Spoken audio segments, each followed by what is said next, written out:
बड़ी खबर से रूबरू कराते हैं। लखनऊ से बड़ी खबर, जहां सपा दफ्तर में अखिलेश यादव इंटरव्यू ले रहे हैं। टिकट के लिए अप्लाई करने वाले नेताओं का ये इंटरव्यू चल रहा है। सहयोगी दलों के साथ ही पार्टी दफ्तर में मुलाकात भी होगी। अखिलेश ने सहयोगी दलों को मुलाकात के लिए बुलाया है। तो इस वक्त समाजवादी पार्टी के कार्यालय पर जो दावेदार है टिकटों के, उनका इंटरव्यू खुद अखिलेश यादव ले रहे हैं और साथ ही सहयोगी दलों से भी मुलाकात के लिए उन्हें पार्टी दफ्तर पर ही बुलाया गया है। तो ये बड़ी जानकारी, सपा दफ्तर पर अखिलेश यादव इंटरव्यू ले रहे हैं। जो लोग टिकट के लिए अप्लाई करने वाले हैं, उनका ये इंटरव्यू चल रहा है। और इसी खबर पर ज्यादा जानकारी के साथ विवेक जुड़ चुके हैं। विवेक, इस वक्त सपा दफ्तर के बाहर नेताओं और कार्यकर्ताओं का हुजूम है, तो अंदर इंटरव्यू भी चल रहा है। क्या तस्वीर आप देख पा रहे हैं वहां पर? देखिए, जो इंटरव्यू चल रहे हैं, बहुत सारे प्रत्याशी अंदर हैं, जो कैंडिडेट हैं जिन्होंने दावेदारी की है, वो इस समय पार्टी मुख्यालय के अंदर मौजूद हैं और उनके तमाम जो सैकड़ों हजारों समर्थक हैं वो बाहर खड़े हुए हैं। बाहर हमारे साथ हैं, हमारे साथ बहुत सारे लोग हैं। आप कहाँ से आए हैं? मैं नोएडा से आया हूँ। अच्छा, क्या टिकट लेने आए हैं या टिकट की दावेदारी करने वाले लोगों के साथ? जो हमारे टिकट के दावेदार हैं हम उनके साथ हैं। अच्छा, तो अंदर क्या स्थिति है? उनका इंटरव्यू चल रहा है? हाँ, उनका इंटरव्यू चल रहा है। माननीय अखिलेश जी के साथ मीटिंग चल रही है और उनका इंटरव्यू चल रहा है। कौन कैंडिडेट हैं? सुनील चौधरी हैं नोएडा। क्या कुछ पता चला कितनी देर इंटरव्यू चलेगा? अभी ये तो नहीं पता चला, लेकिन इंटरव्यू चल रहा है।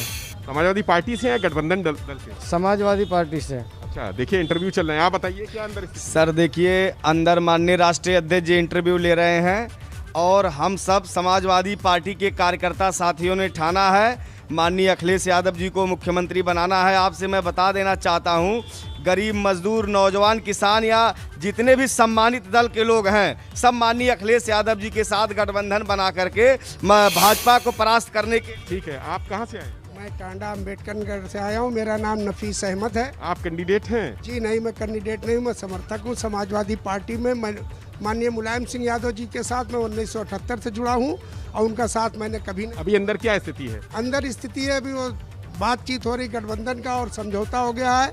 यहाँ हर आदमी परेशान है बीजेपी से, किसान, नौजवान, यानी पढ़ा लिखा जो भी है, सबका परेशान है। गाय गंगा गोबर की सिर्फ राजनीति करके बीजेपी किसानों को मरवा डाला, ये किया और तमाम लोगों का छुट्टा जानवर छोड़ दिया। किसी को कोई पूछने वाला नहीं। सिर्फ इन्होंने जो माननीय अखिलेश यादव जी ने काम किया था 2012 में, उसी का नाम बदलकर, उसी का नंबर बदलकर 100 का 112 कर देना, ये कर दे, यही सब इनका है। आप बताइए अंदर की क्या खबर?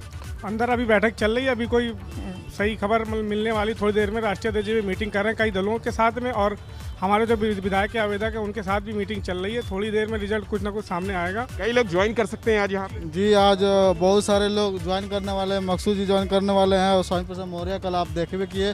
देखिए, उत्तर प्रदेश का जो चुनाव है बहुत ही महत्वपूर्ण चुनाव है। संविधान और लोकतंत्र बचाने का चुनाव है। सारे नौजवान, मजदूर, किसान और गांव की महिलाएं और मजदूर गांव-गांव, नगर-नगर और गली-गली में सो रहे आदरणीय अखिलेश यादव जी 2022 में मुख्यमंत्री बनने के लिए तैयार हैं। देखिए, फीडबैक यही है। यहाँ भी जो समर्थक हैं, ये जो कैंडिडेट लोग आए हैं, उनके साथ में जो लोग आए हैं यहाँ पर, जो प्रत्याशी के समर्थक हैं, वो भी ये कह रहे हैं कि अंदर बैठक चल रही है, इंटरव्यू हो रहे हैं। इंटरव्यू में तमाम, अभी जैसा कि सूत्रों ने बताया था कि 40 सीटों पर कल सहमति बनी थी, लेकिन उन 40 सीटों की और स्क्रूटनी होनी है। अभी उसमें से बहुत सारे और शॉर्टलिस्ट होने हैं। इसके बाद आज भी बैठक में लगातार जो कैंडिडेचर है उनका तय होगा, नाम तय होंगे, फाइनल होंगे। उनका बायोडाटा देखा जा रहा है, उनका रिकॉर्ड देखा जा रहा है, उनका जो पिछले चुनाव में कितने अंतर से हार जीत हुई थी, पंचायत चुनाव में उनकी क्या भूमिका रही थी। बहुत सारे मुद्दे ऐसे हैं जिसको लेकर यहाँ पे प्रत्याशियों का, उम्मीदवारों का चयन हो रहा है। यानी बहुत एक गंभीरता से चयन हो रहा है और बहुत गहराई से चयन किया जा रहा है। किसी भी ठोक बजा के सारे कैंडिडेट उतारने की तैयारी है, क्योंकि समाजवादी पार्टी को इस बार लग रहा है कि उनकी सरकार बनेगी, चाहे गठबंधन में बने, चाहे अकेले बने, जैसे भी बने। लेकिन उनको लग रहा है, ये एहसास हो रहा है कि इस बार सरकार बनने की स्थिति आ गई और बराबर की स्थिति है। भारतीय जनता पार्टी की बात करें तो लगभग अपने आप को समकक्ष पा रहे हैं। जिस तरह से केंद्रीय नेतृत्व यहाँ पे लगातार आके पूरी तरह से समाजवादी पार्टी को घेरने की कोशिश कर रहा है, अखिलेश यादव को घेरने की कोशिश कर रहा है, उससे सपा के हौसले बुलंद हैं, उनके कार्यकर्ताओं के हौसले भी बुलंद हैं। उनको लग रहा है कि अखिलेश यादव एक इकलौते ऐसे नेता हैं जिनको लेकर केंद्र के बड़े बड़े नेता, चाहे प्रधानमंत्री हो, चाहे गृह मंत्री हो, वो लगातार गिर रहे। तो यहाँ उनका हौसला इसलिए बुलंद है क्योंकि अखिलेश अकेले सबका सामना कर रहे हैं। वो अकेले एक तुलनात्मक चुनौती दे रहे हैं सारे सत्ता को, केंद्र की सत्ता को और यहाँ पर प्रदेश की सत्ता को।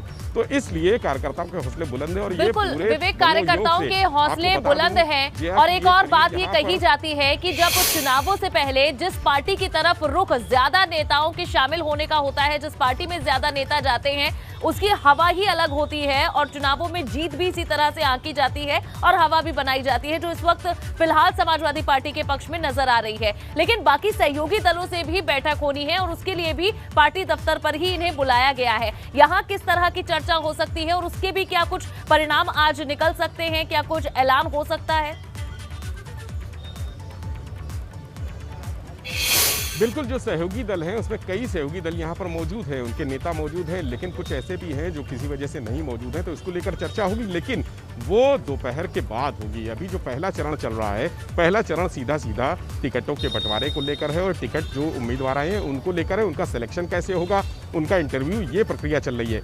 2 बजे के बाद ये माना जा रहा है कि सहयोगी दल के साथ 2 बजे के आसपास एक बैठक होगी और उसमें उनका नाम तय, चूंकि अभी एक ज्वाइंट कमेटी जो बनी है, जो स्क्रीनिंग कमेटी बनी है, उसमें बहुत सारे लोग शामिल हैं, उसमें सहयोगी दल के भी कुछ लोग शामिल किए गए हैं कि कैसे चयन किया जाएगा प्रत्याशियों का, उसको लेकर अभी विमर्श हो रहा है। अंदर जो बैठक चल रही है, उस बैठक में जो कल शॉर्टलिस्ट हुए थे नाम, उनके इंटरव्यू चल रहे हैं, तो ये प्रक्रिया अभी है, लेकिन सहयोगी दलों का नंबर दोपहर बाद आएगा, ऐसा सूत्रों का कहना है। समाजवादी पार्टी के जो सूत्र हैं वो ये कह रहे हैं कि उनसे ही बात होगी और उनको उनके टिकट को लेकर जो उनकी बातचीत है, वो उनको कितना टिकट चाहिए, ये प्रस्ताव ऑलरेडी आ चुका है, उनकी अपनी डिमांड भी आ चुकी है, लेकिन क्या सहमति बनेगी जो सपा के बड़े नेता हैं, ये भी कहा जा रहा है कि दोपहर में यहाँ पर, चूंकि आज बहुत बड़ी एक्टिविटी है समाजवादी पार्टी के कार्यालय में, यहाँ पर पूरा प्रदेश का नेता इकट्ठा है, पूरा जो समाजवादी पार्टी का शीर्ष नेतृत्व है वो इकट्ठा है और मुलायम सिंह यादव भी यहाँ पर आ सकते हैं कुछ देर बाद। ऐसी भी चर्चा चल रही है कि मुलायम सिंह यादव पहुंचेंगे, उनकी उपस्थिति में ही सहयोगी जो दल है उनसे बातचीत होगी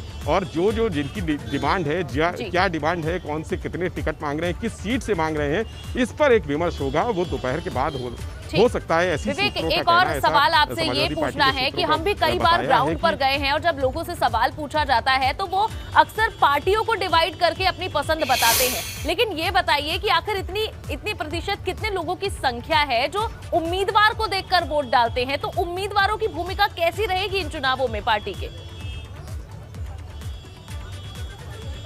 बिल्कुल, देखिए, उम्मीदवार अब की बार ये हो रहा था कि जैसे पार्टी होती है, कल भी ये बैठक हुई थी यहाँ पे, तो उम्मीदवार अपने दम पे आए थे, वो चाहे छोटे दलों से हों, जो समाजवादी पार्टी के घटक दल है, गठबंधन में है, चाहे छोटे हों, लेकिन वो अपने दम पे। कई क्षेत्र ऐसे होते हैं, कई विधानसभा सीट ऐसी होती है जहाँ पर पार्टी का प्रभाव नहीं होता है, उम्मीदवार सशक्त होते हैं, उनके नाम पे सिर्फ वोट आते हैं। ऐसे बहुत सारे उम्मीदवार हैं, उनको लेकर भी चर्चा है और इसी में जो समाजवादी पार्टी के लोग हैं, जहाँ पर ये पाया जा रहा है कि वो कम ताकतवर है या पिछली बार जो चुनावी गणित रहा, जो राजनीतिक समीकरण रहे, वहाँ अगर गठबंधन के दल से कोई उम्मीदवार ज़्यादा प्रभावित कर रहा है तो उसको टिकट दिया जा सकता है। इस पर इसीलिए कहा जाता है कि बहुत सारे टिकट आजकल कटने की संभावना है, बहुत सारे समाजवादी पार्टी के लोग भी कटेंगे और यही जो टिकट काटने और बांटने और गठबंधन की सीटों में बंटवारे का फार्मूला है, वही तय कर रहा है कि भारतीय जनता पार्टी के लिए भी मौके हैं, समाजवादी पार्टी के लिए भी मौके हैं। जो टिकट कटते देख रहे हैं वो इधर उधर भाग रहे हैं। स्वामी प्रसाद मौर्य के लिए भी ये कहा जा रहा था कि उनको जो भाजपा की दिल्ली में बैठक हुई थी,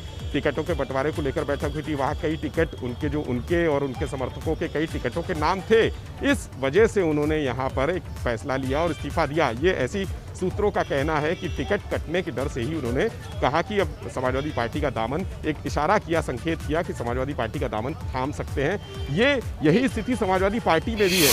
बहुत सारे टिकट ऐसे हैं, बहुत सारे प्रत्याशी ऐसे हैं जिनका नाम कट सकता है, जिनका नाम पे मोहर नहीं लगेगी, तो निश्चित तौर पे वो भारतीय जनता पार्टी का दामन थामेंगे या किसी अन्य दल का थामेंगे। लेकिन सबसे बड़ी बात यह है कि प्रदेश में ऐसी तमाम सीटें हैं जहाँ व्यक्तिगत प्रभाव होता है, व्यक्तिगत हार जीत व्यक्तिगत होती है, किसी पार्टी या दल से संबंधित नहीं होती है। उनको लेकर भी आज यहाँ पर चर्चा होगी कि कौन कौन से प्रभावशाली लोग हैं जिन बातों का आप जिक्र कर रहे हैं, उन तमाम फॉर्मूलों को और उन तमाम बातों को ध्यान में रखते हुए इस वक्त टिकटार्थियों का चयन किया जाएगा और इंटरव्यू भी अभी हो रहा है। लेकिन मैं आपसे ये भी जानना चाहूंगी कि क्या इस वक्त अखिलेश यादव सिर्फ समाजवादी पार्टी के लिए जो टिकट चाहते हैं उनका इंटरव्यू ले रहे हैं, या फिर जो सहयोगी दल हैं, सहयोगी दल के जो कैंडिडेट बनना चाहते हैं, क्या वो लोग भी वहां पर जुड़े हुए हैं, उनके लिए भी एक ही फॉर्मूला है और क्या उनका भी इंटरव्यू अखिलेश यादव लेंगे?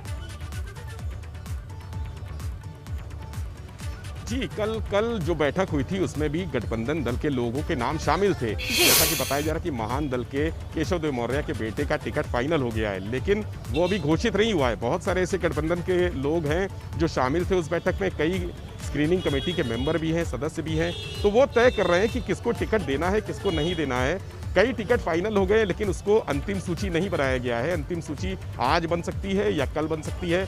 एक बात ये भी उभर कर आ रही है कि 14 तारीख को भारतीय जनता पार्टी का क्या कदम होता है, उसके बाद ये सूची अपनी सार्वजनिक करेंगे।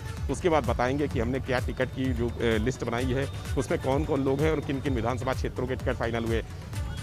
दूसरी पार्टी का जो दांव है वो देखा जा रहा है कि वो दांव क्या चलती है, क्योंकि 14 तारीख को मकर संक्रांति में भाजपा ने कहा ही है, तमाम जो समाजवादी पार्टी के नेता भी है वो भी कह रहे हैं कि 14 तारीख को कुछ बड़ा होने वाला है। उनकी तरफ से भाजपा भी अपनी तरफ से कह रही है कि बड़ा करने वाले हैं। मकर संक्रांति तक का इंतजार करके आज जो लिस्ट बनी है, चाहे कल की हो या आज भी एक लिस्ट बननी है। 40 जो सूत्र हैं बता रहे हैं कि 40 सीटों की लिस्ट बनी है, 40 प्रत्याशियों की लिस्ट बनी है, लेकिन सार्वजनिक नहीं कही गई। वो इंतजार किया जा रहा है कि जब भारतीय जनता पार्टी अपना दांव चलेगी तब समाजवादी पार्टी अपने पत्ते खोलेगी। देखिए ये गेम जो है लगातार बन बिगड़ रहा है। अगले 2-3 दिन तक लगातार बनता बिगड़ता रहेगा। कोई इधर जाएगा, कोई उधर आएगा, किसी को उधर से लाया जाएगा, किसी को इधर से भेजा जाएगा। बहुत सारे समीकरण हैं, गठबंधन के दल भी हैं। एक तरह से अगर तराजू में तस्वीर को रखकर देखें तो लगता है कभी इस पार्टी का पलड़ा भारी है तो कभी इस पार्टी का पलड़ा भारी होता है। लेकिन जो जया ने सवाल पूछा उसी को थोड़ा सा आगे बढ़ाते हुए मेरा सवाल ये है कि कई ऐसी सीटें हैं, गठबंधन में अक्सर ये समस्या आती है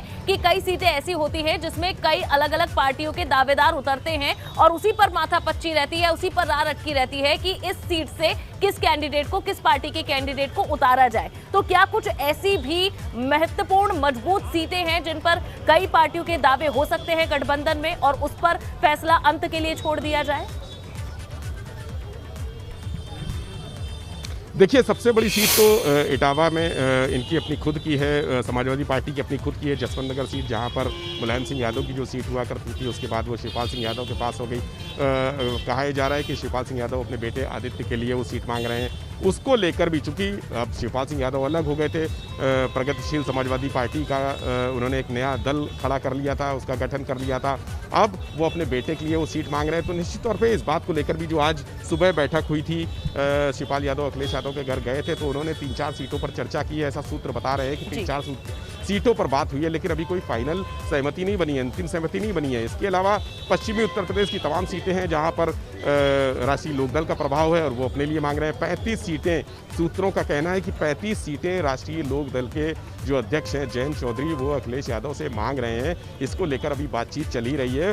पूर्वी उत्तर प्रदेश की तमाम सीटों पर ओपी राजभर भी अपना दावा जताते हुए वो मांग रहे हैं। बहुत सारी सीटें हैं बुंदेलखंड में, जो उसके अलावा जो आगरा की तरफ अगर हम देखें तो महान दल में भी कुछ सीटों का दावा किया है। तो ऐसी तमाम सीटें हैं जहां पर जो गठबंधन दल के नेता हैं उनको अपना बता रहे हैं, अपना प्रभाव बता रहे हैं और वो बता रहे हैं कि वहां से उनका जो पिछला रिजल्ट था वो बड़े अंतर से, जो बहुत छोटे अंतर से हार जीत रही थी। चूँकि वो हार जीत क्या कहे उसको, अगर हम कहें कि जो हार जीत में फैक्टर होता है जो बड़े दलों में, चूँकि ये छोटे छोटे दल हैं लेकिन बड़े दलों के बीच में जो लड़ाई होती है उसमें ये छोटी छोटी दल, छोटी छोटी जो प्रत्याशी हैं उनकी भूमिका अहम रहती है। वो वोट कटवा के तौर पर काम करते हैं और जब वोट कट जाता है तो किसी भी दल में हार जीत का पलड़ा बदल जाता है, पासा पलट जाता है। तो ऐसी जगह पर जहां उन्होंने बड़े अंतर से फेरबदल किया है, जहां बड़े अंतर से उन्होंने हार जीत में भूमिका निभाई है, चाहे वो समाजवादी पार्टी हो या बहुजन समाज पार्टी हो या कांग्रेस हो या भारतीय जनता पार्टी हो, छोटे छोटे दल हमेशा वोट कटवा के तौर पर सामने आते रहे और उनकी भूमिका भी इम्पोर्टेंट रही है। इसीलिए वो अपना प्रभाव बता रहे हैं और अपने आंकड़े पेश कर रहे हैं।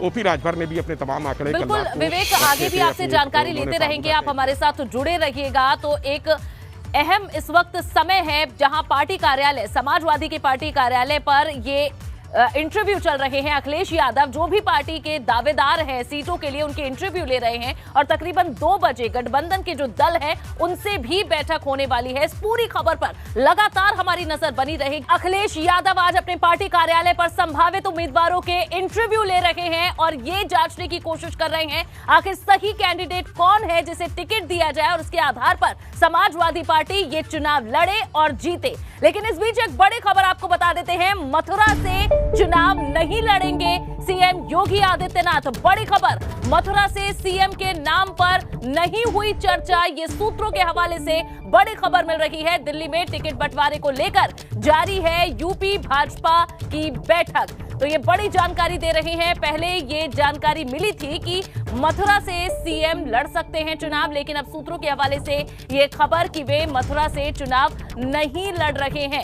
मुख्यमंत्री योगी आदित्यनाथ से जुड़ी चुनावों में दावेदारी को लेकर, जहां बीजेपी की मुख्यमंत्री योगी आदित्यनाथ उत्तर प्रदेश में जहां अब मथुरा से चुनाव नहीं लड़ेंगे, ये सूत्रों के हवाले से इस वक्त खबर मिल रही है। मथुरा से सीएम के नाम पर कोई चर्चा नहीं हुई है। सूत्रों के हवाले से बड़ी जानकारी, दिल्ली में टिकट बंटवारे को लेकर बैठक चल रही है और वहीं से ये जानकारी आपको दे रहे हैं सूत्रों के हवाले से कि मथुरा से चुनाव नहीं लड़ेंगे योगी आदित्यनाथ। तो इससे पहले भी कई दौरे मथुरा के हुए सीएम के और ये मांग भी वहां के लोगों की ओर से की जा रही थी कि सीएम मथुरा से ही चुनाव लड़ें। लेकिन अब सूत्रों के हवाले से ये खबर की जो बैठकें, मंथन, चर्चाएं चल रही हैं, उसके हवाले से जानकारी है कि मथुरा से सीएम के नाम पर चर्चा नहीं हुई है। मुख्यमंत्री योगी आदित्यनाथ इससे पहले गोरखपुर से चुनाव लड़ते रहे हैं सांसदी का, और अभी वे इस बार मथुरा से चुनाव लड़ सकते थे, ये थी जानकारी। लेकिन अब सूत्रों के हवाले से खबर कि सीएम मथुरा से चुनाव नहीं लड़ेंगे। और अविनाश हमारे संवाददाता दिल्ली से जुड़ चुके हैं ज्यादा जानकारी के साथ। अविनाश, क्या अपडेट है इस खबर पर? और जी देखिए अनु, अगर बात करें तो दिल्ली में बीजेपी मुख्यालय में भारतीय जनता पार्टी लगातार उम्मीदवारों के नामों को लेकर मंथन कर रही है, और जो पहले, दूसरे, तीसरे फेज के लिए उम्मीदवारों के नामों पर मंथन हुआ है, इसमें अगर बात करें तो पहले फेज में मथुरा विधानसभा चुनाव पर भी चुनाव होना है और उनके भी उम्मीदवार को लेकर चर्चा हुई।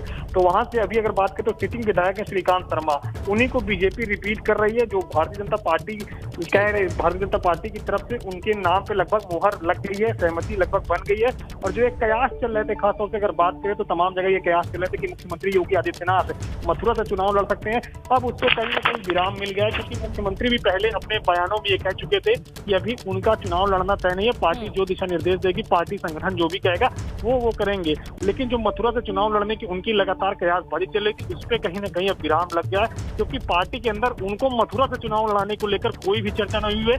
मथुरा से जो सिटिंग विधायक हैं श्रीकांत शर्मा, ऊर्जा मंत्री भी हैं प्रदेश सरकार में, उन्हीं को भारतीय जनता पार्टी संभवतः दोबारा टिकट देने जा रही है, वही उम्मीदवार होंगे। बिल्कुल, लेकिन क्या इसका कोई प्रभाव पड़ेगा? अगर सीएम मथुरा से चुनाव लड़ते तो उसे किस नजर से देखा जा रहा था, और अब क्या सोचकर ये फैसला लिया गया है अविनाश कि वे मथुरा से चुनाव नहीं लड़ेंगे? जी देखिए, अगर बात करें तो भारतीय जनता पार्टी ने कभी भी सीएम के नाम को लेकर मथुरा में चुनाव लड़ाने की नहीं सोची थी। बीजेपी लगातार उनको चुनाव लड़ाने के लिए मंथन जरूर कर रही है, लेकिन जाहिर तौर से बात है कि अभी और भी तमाम सारे अन्य विकल्प है। वो अपने गृह जनपद गोरखपुर से भी लड़ सकते हैं, और इसके अलावा अगर बात करें तो अयोध्या से भी लड़ सकते हैं। लेकिन जिस तरीके से जो पहले, दूसरे, तीसरे फेज के जो उम्मीदवारों के नामों को लेकर मंथन हुआ, उसमें मथुरा में उनको चुनाव लड़ाने के लेकर किसी भी तरीके से कोई मंथन नहीं हुआ। बीजेपी में किसी भी तरीके से कोई भी नेता ने कभी ये नहीं कहा था कि मथुरा में जो है योगी आदित्यनाथ को चुनाव लड़ाया जाएगा। हालांकि बीजेपी के राज्यसभा सांसद हरनाथ सिंह यादव ने जरूर इच्छा जाहिर की थी कि वो मथुरा से आकर चुनाव लड़े। इसके अलावा किसी और ने कोई बयान नहीं दिया था मथुरा से चुनाव लड़ने को लेकर के। और खुद मुख्यमंत्री ने भी स्वयं मथुरा में जब वो पहुंचे थे, अपने जो बीजेपी की जो रथ यात्रा शुरू हो रही थी, इस पे जब वो पहुंचे तो उन्होंने साफ तौर पे कहा था कि उनका मथुरा से लड़ने का कोई विचार नहीं है, बाकी पार्टी संगठन जो तय करेगा उस दिशा निर्देश का वो पालन करेंगे। और आज पार्टी की बैठक चल रही है, उम्मीदवारों के नाम पर सहमति बनाने की कोशिश हो रही है, तो उसमें मुख्यमंत्री की मथुरा के नाम को लेकर कोई चर्चा नहीं हुई है। बिल्कुल अविनाश, इस पूरी जानकारी के लिए आपका शुक्रिया। तो एक बार फिर से ये खबर आपको बता दें कि मथुरा से सीएम के नाम पर कोई चर्चा नहीं हुई है, सूत्रों के हवाले से खबर। और ये भी एक बड़ी खबर आपको बता रहे हैं कि सपा दफ्तर पर इस वक्त अखिलेश यादव इंटरव्यू ले रहे हैं। उम्मीदवार जो संभावित है, टिकट किसको दिया जाएगा, ये ठोक बजाकर तय करेंगे अखिलेश यादव। इस खबर पर भी हमारी नजर बनी रहेगी लगातार।